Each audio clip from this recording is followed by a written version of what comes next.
Voices for Justice is a podcast that uses adult language and discusses sensitive and potentially triggering topics, including violence, abuse, and murder. This podcast may not be appropriate for younger audiences. All parties are innocent until proven guilty in a court of law. Some names have been changed or omitted per their request or for safety purposes. Listener discretion is advised. My name is Sarah Turney, and this is Voices for Justice. Today, I am discussing the case of Amy Lynn Bradley, a woman who went missing from a Royal Caribbean cruise ship in 1998. This case has a lot of twists and turns. We have conflicting statements from the man who is believed to have last seen Amy, we have conflicting statements from the crew on the ship, and we have multiple sightings of Amy after she went missing. But we have no Amy. Her family has spent hundreds of thousands of dollars and dedicated their lives to trying to figure out what happened to her. This is the case of Amy Lynn Bradley. Amy was born on May 12, 1974 in Petersburg, Virginia, to her parents Ron and Iva. A few years later, she would become a big sister when her brother Brad was born. The two would grow up to be very close. And Brad definitely looked up to her and tried his best to follow in his big sister's footsteps. Amy's parents describe her as a fireball and extremely focused. She lettered in 5 sports in high school and received a ton of scholarship offers from a variety of colleges. Ultimately, Amy chose to stay closer to home and enrolled at Longwood College in Farmville, Virginia, which was about an hour away from her parents' house. She was actually the first student in the history of the college to obtain a full athletic scholarship. Although Amy was extremely talented in a variety of sports, she was chosen to play for the school's basketball team. And it seems that Amy was very drawn to basketball in particular, because she would actually get a tattoo of the Tasmanian Devil from Looney Tunes spinning a basketball on her shoulder. This will be important to remember later on. She graduated in 1996 and took a few years off of school, but by 1998, she was making plans to get her master's degree in sports psychology. At this time, Amy was 23 years old, and it seemed like her life was in full swing and going pretty well. In addition to deciding to get her master's degree, she had a new apartment and finally got the dog of her dreams, an English bulldog named Bailey. By all accounts, Amy was thriving and excited about all of the new things in her life. In early March of 1998, Amy's father Ron was gifted a 7-day Caribbean cruise by his employer. This cruise would set sail on March 21st from Puerto Rico. From there, the ship would travel to Aruba, Curacao, St. Thomas, and back to Puerto Rico on Saturday, March 28th. Amy's parents, Ron and Iva, were super excited about this. But Amy was a bit apprehensive. Despite swimming her entire life and being a swim coach, the idea of this huge ship in open waters scared her. But she decides to go anyway, and so does her brother Brad. Iva and Ron are thrilled. They get packed, they book their plane tickets, and by March 21st, 1998, they were in Puerto Rico, ready to board the Rhapsody of the Seas cruise ship from Royal Caribbean Cruises. This ship was pretty new, being built just the year prior in 1997. It's also huge at about 1,000 feet long. It has nearly 1,000 guest rooms and can hold about 2,000 passengers. Just for comparison, the largest cruise ship in the world is Harmony of the Seas, also from Royal Caribbean Cruises, and this ship is 1,188 feet long. Both ships are larger than the Titanic, just to give you a reference point. Also, I think that this is a great time to mention that, full disclosure, I went on my first boat just a few weeks ago, and it was a small boat. So although I did do some research on cruises, please forgive me if I get some boat or cruise terminology wrong. Knowing the size of the ship will help in understanding how difficult it would be to search this thing, especially thoroughly. But we'll get to that later. The Bradley family boards the ship, checks into room 8564, and they have a great weekend. They're enjoying the food, the drinks, they're taking pictures, and they're partaking in massive amounts of activities and entertainment available to them on the ship. On Monday, March 23rd, the ship docks in Aruba, and the family spends the day exploring the island. Then they head back to the ship to have this big, fancy dinner. They get all dressed up. Amy is in a beautiful black dress, and Brad is in a full tux. They pose for pictures and enjoy their meal. After dinner, the family goes to a party on the upper deck. They were drinking and dancing, and Brad even won the limbo contest that night. But after what sounds like a very full day, at about 1 a.m. on now the morning of Tuesday, March 24th, Iva and Ron call it a night. It's also around this time that the ship sets sail for their next stop, Curacao, which is about 70 miles away. But Brad and Amy aren't ready to go to bed, so they decide to go to the ship's 24-hour dance club. At this point, Amy is in a different outfit, changing out of the dress and into what looks like a white t-shirt and either shorts or a skirt. I've seen some reports that say that she was in men's clothing, but after watching and re-watching a compilation video of Amy's last known whereabouts on the ship, to me it looks like regular women's clothing from the 90s. But I could be wrong. Either way, Amy is in something more comfortable and is pretty much dancing the night away. And specifically dancing with a man named Alistair Douglas, also known as Yellow. Yellow was the bass player of the band Blue Orchid. Yellow and his band worked on the ship providing entertainment to the guests, and apparently also getting super friendly with them. Through video footage, you can see that their dancing kind of evolves throughout the night. At first, they're just kind of near each other dancing, then Amy is in front of him dancing while he's behind her up against her, and eventually they start holding hands. It seems like the two just really hit it off. Around 3:30 in the morning, Brad heads back to the room, and he swipes his room key at exactly 3:35 a.m. At this exact time, Amy is seen on video dancing, waiting to get into the elevator. And by 3:40 a.m., she swipes her room key and joins her brother on the balcony of their suite. They smoke a cigarette, and after a few minutes, Brad said he's going to bed. But Amy is still wide awake and feeling a little seasick. So she tells Brad that she's going to stay on the balcony for a while to get some fresh air. Brad tells Amy he loves her and heads inside. At about 5:30 a.m., the ship arrives in Curacao, and Ron wakes up, but he stays in bed. He kind of just lifts his head and looks around, and he sees Amy out on the balcony. Seeing that Amy's back and everything appears to be fine, he puts his head back down on the pillow and snoozes for about another 20 minutes. He finally wakes up at about 5:50 a.m. to get ready to have breakfast on the island, and he notices that Amy is no longer on the balcony. But he figures that she's probably just up on the deck taking pictures or maybe getting some coffee. And there's good reason for this. Amy actually brought her camera and 15 rolls of film with her on this trip to do a project. She wanted to take a bunch of great photos on the trip and use them to put under glass on top of this trunk she got for her new apartment. Around this time, the ship was set to be passing under the Queen Juliana Bridge. So it was a great time to capture pictures of the bridge and the colorful buildings surrounding the canal. So Ron gets up, he gets dressed, and he heads to the deck.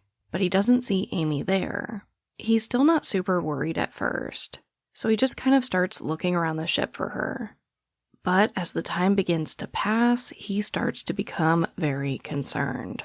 And after an hour of searching, he is frantic. At about 7 a.m., Ron runs into the security chief of the ship, Lou Costello, and he tells him that he can't find Amy. At this point, Ron runs back to the family suite to wake up his wife, Iva, and tell her that Amy is missing. Iva says that she knew exactly how serious it was because she had never seen him that frantic. And according to her, Ron didn't even look like himself. So she jumps out of bed and they both go meet with the cruise ship security staff and the captain. This is now close to 7:30, and the ship is just minutes away from letting the passengers off to the island of Curacao. So they beg them to make an announcement about Amy, to share her picture, and to keep the doors sealed until they can conduct a thorough search of the ship. But the captain says absolutely not. He will not make an announcement, he will not share a picture, and he certainly is not keeping the doors closed. He says that he will not alarm the other passengers, but he does agree to help them search quietly. In my opinion, this decision, this lack of urgency, is what sealed Amy Lynn Bradley's fate.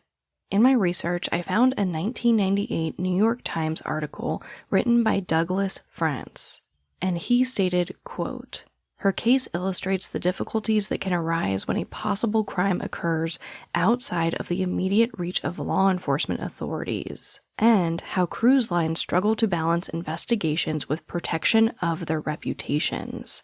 End quote. And I think he hit the nail right on the head with that one. So just minutes after the Bradleys beg to not let people off the ship, they do it anyway. And hundreds of people start filing off the boat onto the island of Curacao. While everyone is enjoying the island, the crew and the Bradley family search the ship. When Ron checks the room again, he does an inventory of Amy's belongings. And I've seen some conflicting reports about whether or not Amy left barefoot. But it appears that the sandals that she was previously wearing were left on the balcony. The only items that were missing were her lighter, cigarettes, room key, $100 she had in her pocket, and her camera with a single roll of film in it. The remaining 14 rolls of film that Amy brought on the trip were recovered from the room.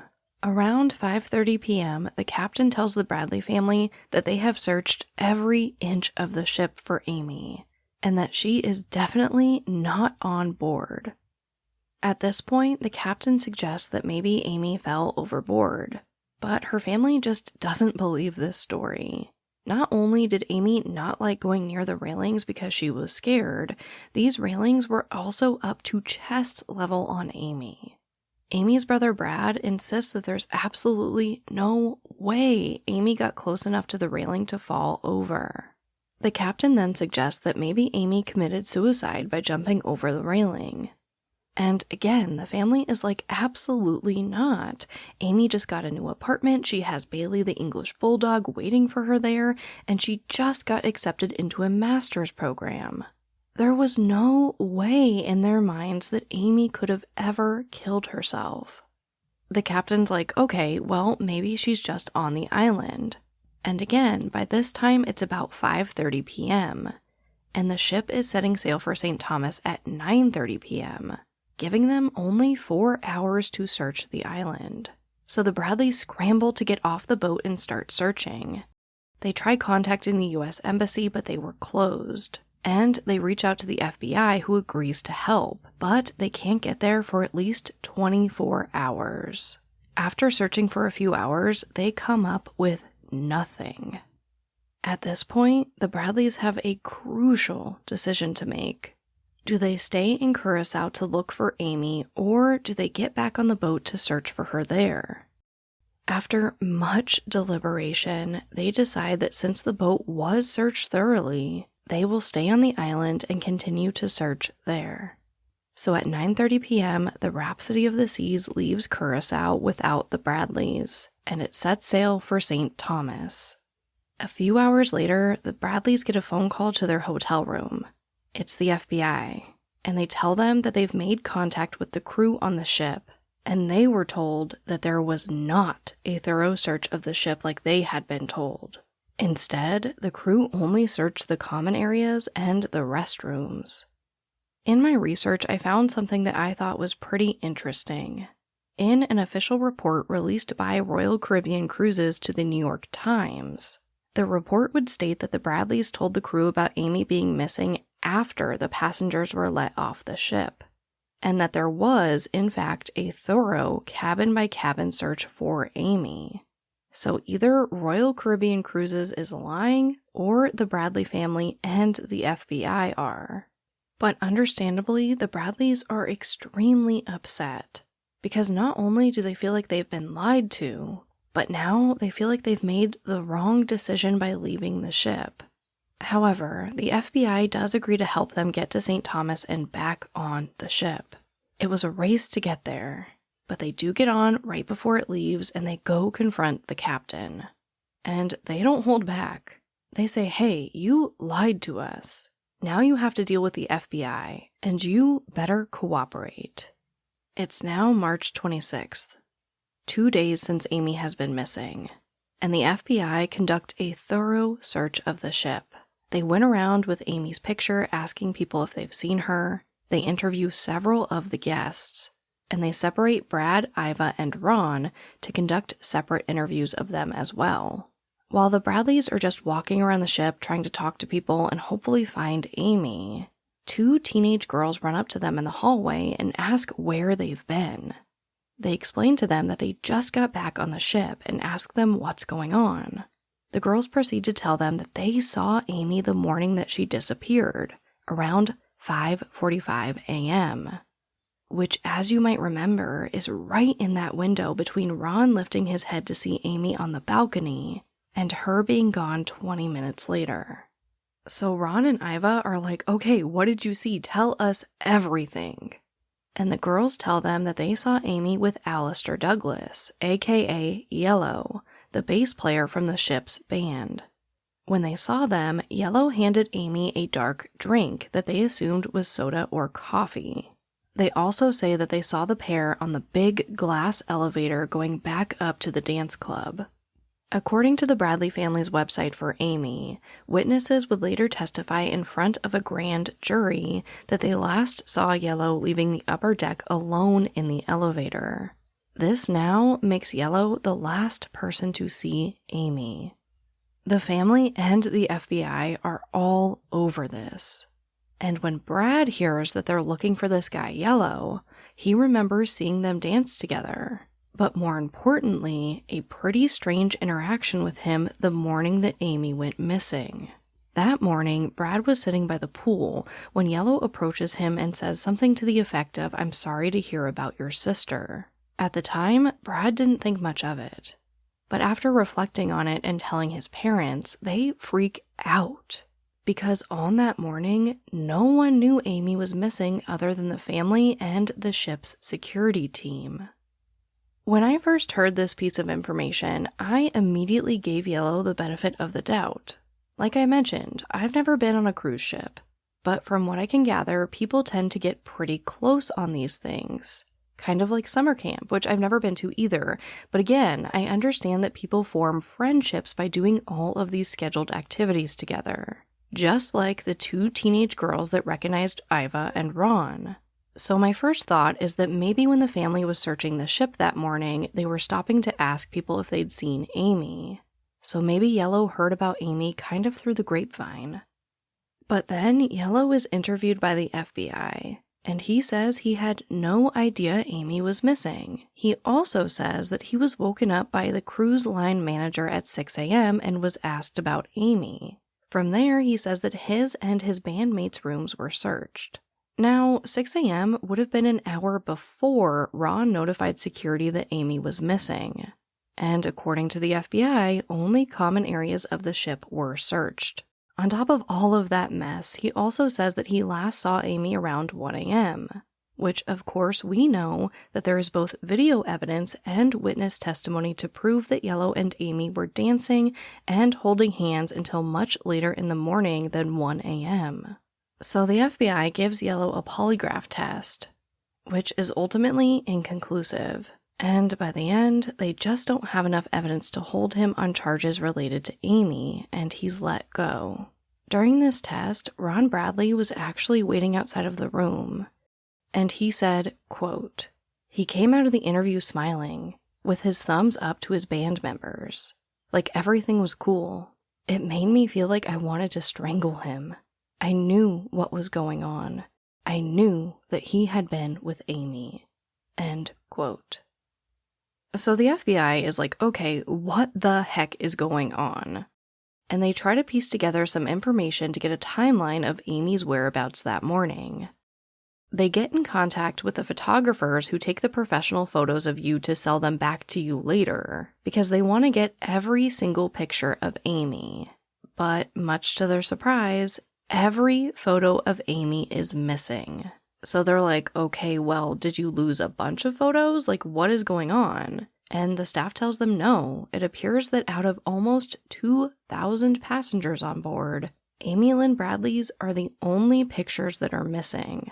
On top of that, the photographer from the night before Amy went missing remembers taking pictures of Amy at their fancy dinner and printing those pictures out.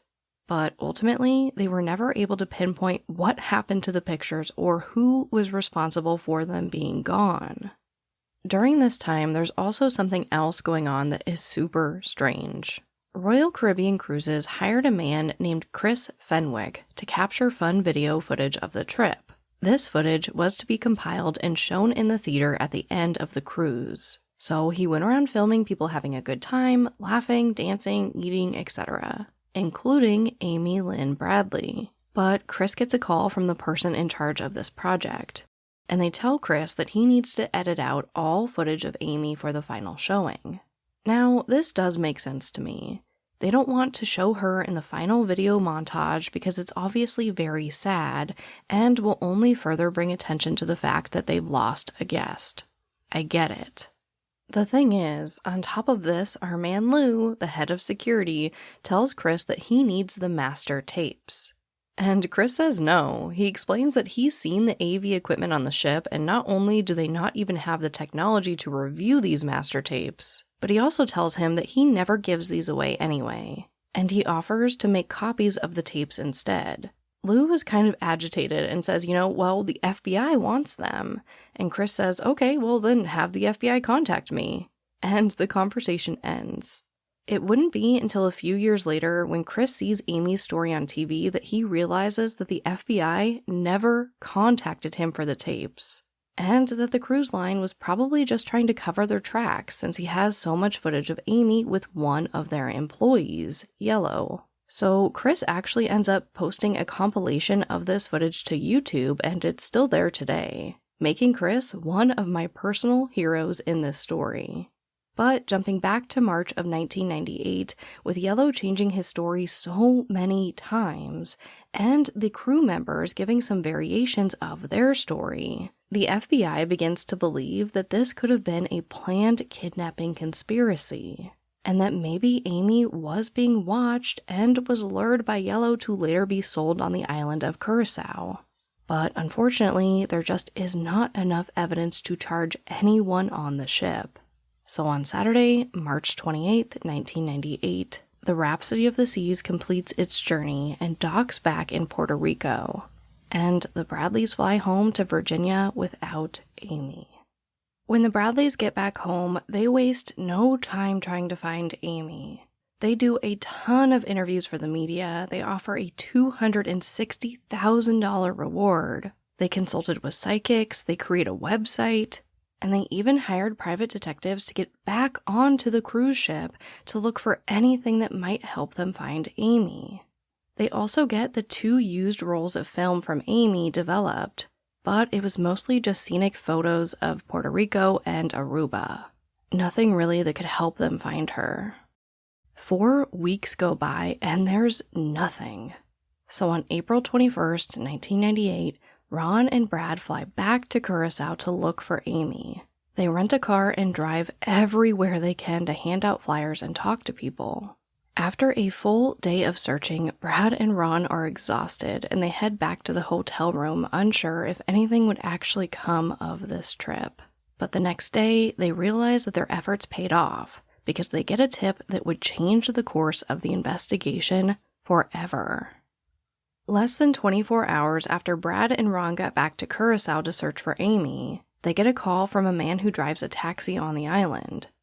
On the morning that Amy went missing, he was parked near the ship waiting for a potential fare to come off the boat.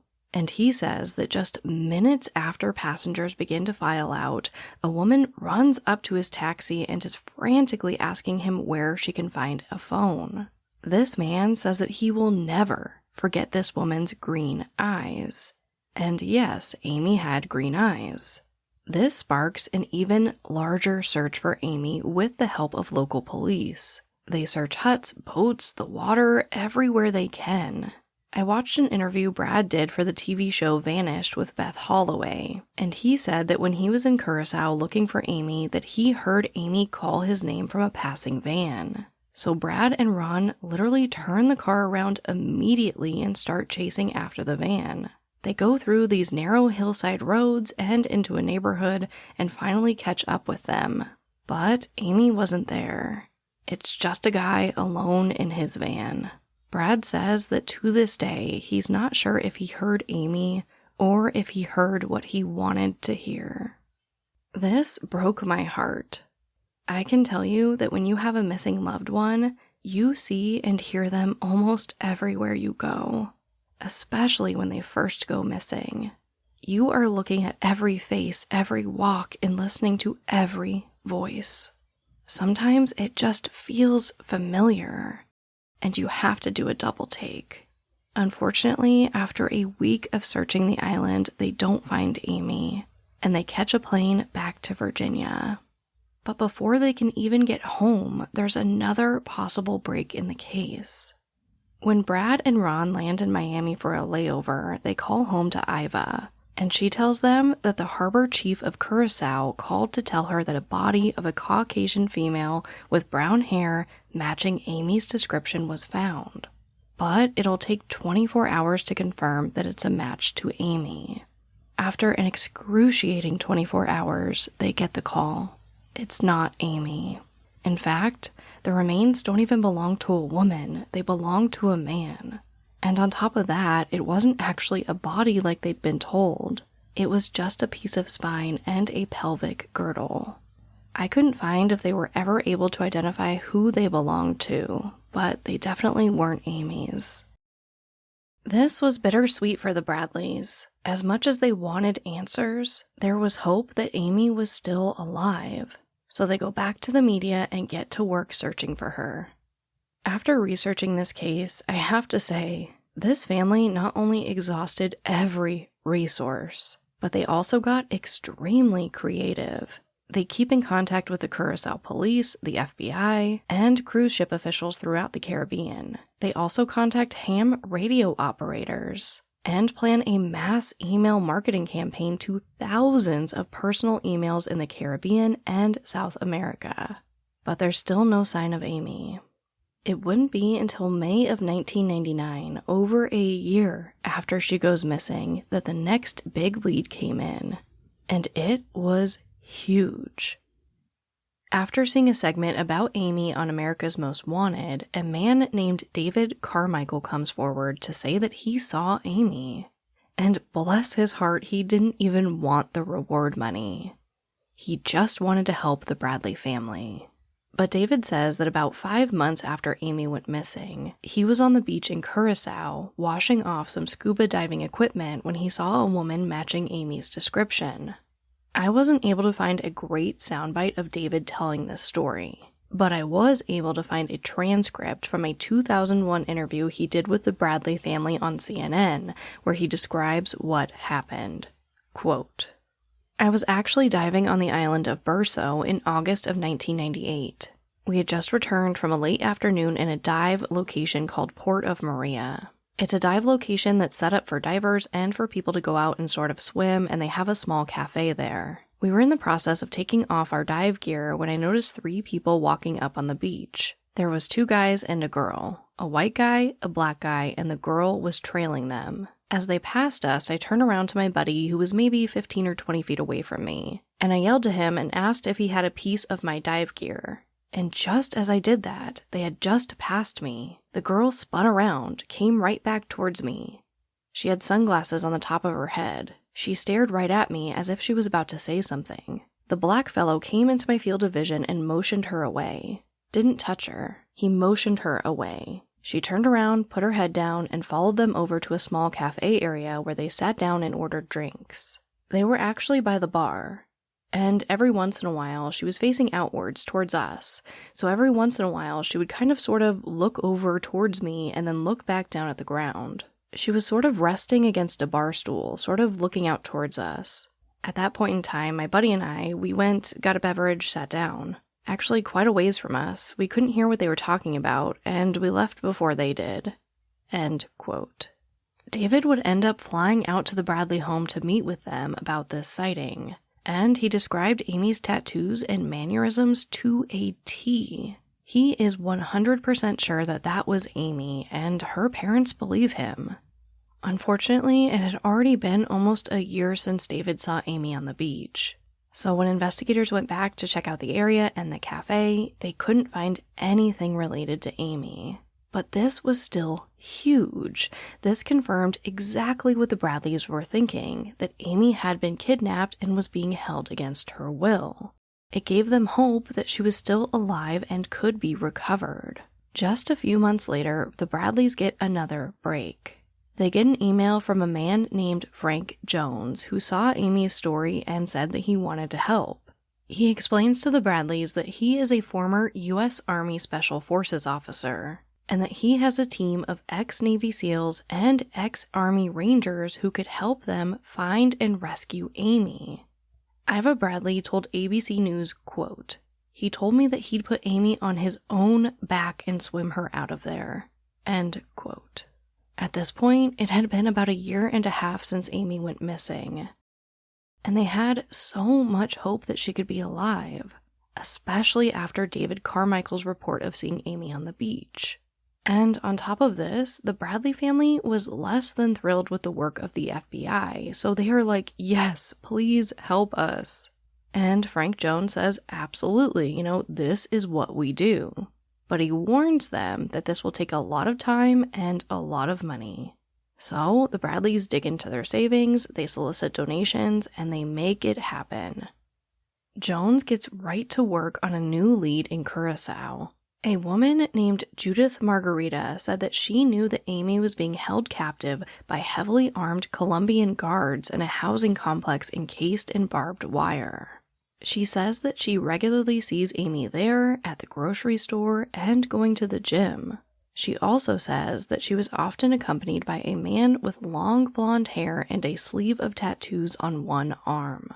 She is also able to accurately describe all of Amy's tattoos, and reported that one day she heard Amy humming a specific lullaby.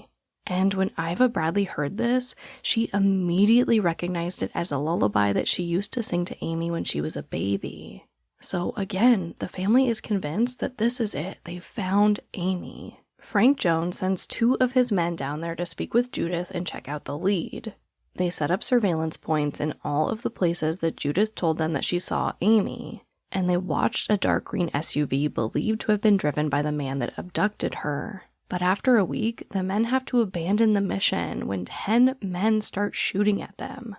This didn't deter Frank Jones. He sent more men back to the island and provided a bunch of reports to the Bradleys about sightings of Amy and her whereabouts. By the fall of 2000, Frank Jones goes to the Bradley family and says, listen, it's time. We need to get Amy out now. But it's going to cost a lot of money. And he requests an additional $100,000. The Bradleys are scrambling. They've already exhausted their savings and spent a lot of donated money. So they end up going to Ron's boss, and they ask him for the money and a private jet to get Amy home after she's recovered. And being the best boss that I've seen since Elle Macpherson in the Holly Clark case, he agrees. But before they do all of this, they go to Frank Jones and say, listen, we are willing to make anything happen, pay any amount of money for you to bring Amy home to us. But we need some proof that she's actually there. And Frank Jones says, no problem.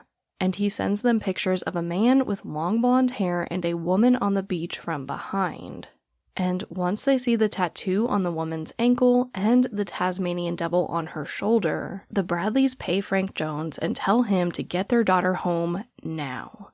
So the Bradleys fly down to Florida and they wait for Frank's call. Iva Bradley said that during the week that they were waiting for that call, she only left the hotel room twice, terrified that she would miss it. But the call from Frank Jones never comes. Instead, they get a call from a man named Tim Buchholz, saying that Frank Jones was a liar and a fraud. Tim tells the Bradleys that he was working for Frank Jones watching the house where Amy was supposedly being held, and he never saw anything. He never saw Amy. and whoever lived in that house appeared to be a totally normal family. Tim says that he heard Frank Jones telling the Bradley family that his people were watching the house right that moment. And that's when he knew it was all a lie, and that Frank Jones was just using the Bradleys' money to live an extravagant life on the island. After this, another man came forward named Jono Sink. And this man told ABC News that he was the man in the photos sent to the Bradley family. And he admitted to wearing a blonde wig and pretending to be Amy's captor. And the woman in the photo was absolutely not Amy, just another acquaintance of Frank Jones with fake tattoos. Apparently, they went to a tattoo artist, showed them pictures of Amy's tattoos, and had them recreated into stencils, and then placed them strategically on this woman's body to match Amy's. The Bradleys also discover that the original tip from Judith Margarita was a flat-out lie. Her son actually worked for a security firm in Curacao and came forward to tell them that it was all a scam to steal from them. Though I do want to note that Judith maintains her innocence. And I was never able to find an explanation as to how she found which lullaby Iva Bradley used to sing to Amy as a baby. But I do suspect that Iva most likely spoke about it in one of their countless interviews with the media. So this entire time, the Bradleys were just being scammed. It turns out that Frank Jones was never even in the Special Forces. And in total, he stole over $200,000 in this scheme. But by 2002, Frank Jones was arrested in Virginia. And ultimately, he pled guilty to mail fraud. He was sentenced to 5 years in prison and was ordered to pay back all the money he stole. But of course, this could never make up for all of the time that they lost looking for Amy. Luckily, it wasn't long before another person came forward with a much more credible sighting of Amy. This time, it was from a Navy officer who was stationed in Curacao in 1999, the year after Amy went missing. He says that one night he was in a brothel when a woman came up to him and said that her name was Amy Bradley and she needed help. So he asks her, "What's going on? How can I help?" And she just said, "I need help. I can't get out." But someone motions for Amy to get away from the man, kind of like what happened on the beach. Unfortunately, because this man wasn't supposed to be in the brothel and could get in big trouble if he came forward with a story, he waited about 2 years before coming forward with it. And when investigators went to check out the brothel, they can confirm it existed, but it had since burned to the ground. Although the Bradleys had to face their worst fears that Amy had most likely been a victim of sex trafficking, they were thankful that she could still be alive, which meant they could still try to save her. But it wouldn't be until 4 years later, in 2005, that they get the next big lead in the case. This is when an anonymous source sends the Bradley family photos of a woman that they think might be Amy. These pictures were grabbed from an adult website based in the Caribbean that advertised escorts. The pictures show a woman with long, brown, kind of wild hair and heavy makeup, posing on a bed. Iva Bradley immediately believes that this is her daughter. It wasn't the same soft, innocent Amy that she knew before, but it was Amy. But before they get too excited like they had in the past, they want to make 100% sure it's her. So they call forensic detective Wesley Neville to help. Neville is a certified forensic artist at the International Association for Identification. He takes these newly submitted photos and photos of Amy and goes over these pictures inch by inch, comparing and layering them over each other. And he tells the Bradleys that he is willing to bet his career that the girl in those photos is Amy. So investigators get to work trying to track down the source of these photos. But ultimately, they were never able to track down the exact location of the IP address used to create the website. For the Bradleys, this is another dead end, but another reason to hold out hope that Amy is alive. They get another lead just a few months later in December of 2005. This comes from a woman named Judy Maurer, who says that she saw Amy 9 months prior. Judy and her husband were on a cruise and docked in Barbados. While out exploring, Judy goes into a department store to use the restroom. But while she's in a stall, she hears a bunch of men come in, and she panics, thinking that they might be coming in to hurt her. So she puts her feet up on the toilet seat, stays quiet, and does her best to not be seen. While she's hiding, she hears a man say something to the effect of, "At 11 o'clock, you better be ready to go. I'm warning you, you better cooperate. Don't mess this up."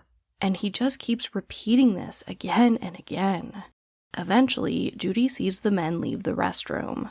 So she carefully opens the stall door and sees a woman who she describes as being in her early 30s, cowering by the sink, also looking like she's about to cry. Judy starts talking to her, asking her where she's from. And softly the woman says, "Virginia." Judy says, "What's your name?" And the woman again, very softly, says, "Amy." And Judy says, "Oh, my daughter's name is Amy." And at this point, that woman gets terrified, and she gets closer to Judy, motioning for her to be quiet. Within seconds, they hear banging on the bathroom door, and then the door opens just a few inches. Judy says that the woman just grimaced and stood there frozen. At this point, Judy is terrified and books it out of the bathroom, passing the men waiting outside. Unfortunately, Judy doesn't report this to anyone, but 9 months later, she's reading an article about missing persons and sees the photos from the website that are believed to be Amy, and she realizes, oh my gosh, this is the woman. This is the woman I saw in the bathroom. That is Amy Lynn Bradley. Judy calls the Bradley family, who calls the FBI, and they investigate the lead. But after 9 months, no one at the department store remembers the incident or anyone matching Amy's description. But sketches of Amy and her alleged abductors are created. Unfortunately, this is kind of where the trail goes cold. There was a jawbone that was found about 5 years later that got a lot of media attention. But the Bradleys never believed it was Amy's, and it turns out that it wasn't. The Bradley family did try to sue Royal Caribbean Cruises a few times, stating in one lawsuit, quote, "Based upon witnesses, someone on the vessel grabbed her, held her, and then pulled her off in the last port 4 days later," end quote. But Royal Caribbean Cruises states that although they sympathize with the family, there's simply no evidence to prove that any crime or foul play was involved in Amy's disappearance. And they insist that they acted appropriately and responsibly at all times.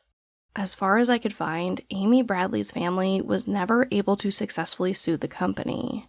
In 2016, the Rhapsody of the Seas was completely remodeled and continues to sail to this day. In 2018, the FBI launched a large media campaign for the 20-year anniversary of Amy's disappearance. And they continue to ask the public to come forward with any information or sightings of Amy. Which brings me right to our call to action. This one is easy, guys. Just share her picture. I know that Amy Lynn Bradley's story has gotten a ton of media coverage, but in every single case that I cover, I get at least one message from someone saying that they've never heard of the case before listening to the episode. And that one person that hasn't heard Amy's story might just have that one piece of information that can bring her home. There are so many close calls in this case. This family and Amy deserve justice. So please take a moment to share Amy's picture. Amy Lynn Bradley would be 47 years old as of the day before publishing this episode. So I have to say, happy birthday, Amy, wherever you are. Amy is a Caucasian female with brown hair and green eyes. She is 5 feet, 6 inches tall and weighed approximately 120 pounds when she went missing. She has 4 tattoos, a Tasmanian devil on her shoulder, a sun on her lower back, a Chinese symbol on her right ankle, and a gecko around her navel. Anyone with information about Amy is urged to call their local FBI office. But, as always, thank you, I love you, and I'll talk to you next time. Voices for Justice is hosted and produced by me, Sarah Turney. For more information about the podcast, to suggest a case, to see resources used for this episode, and to find out more about how to help the cases I discuss, visit voicesforjusticepodcast.com. And if you enjoyed this episode, please take a moment to rate and review the show in your podcast player. It really does help more people find the podcast and these cases in need of justice.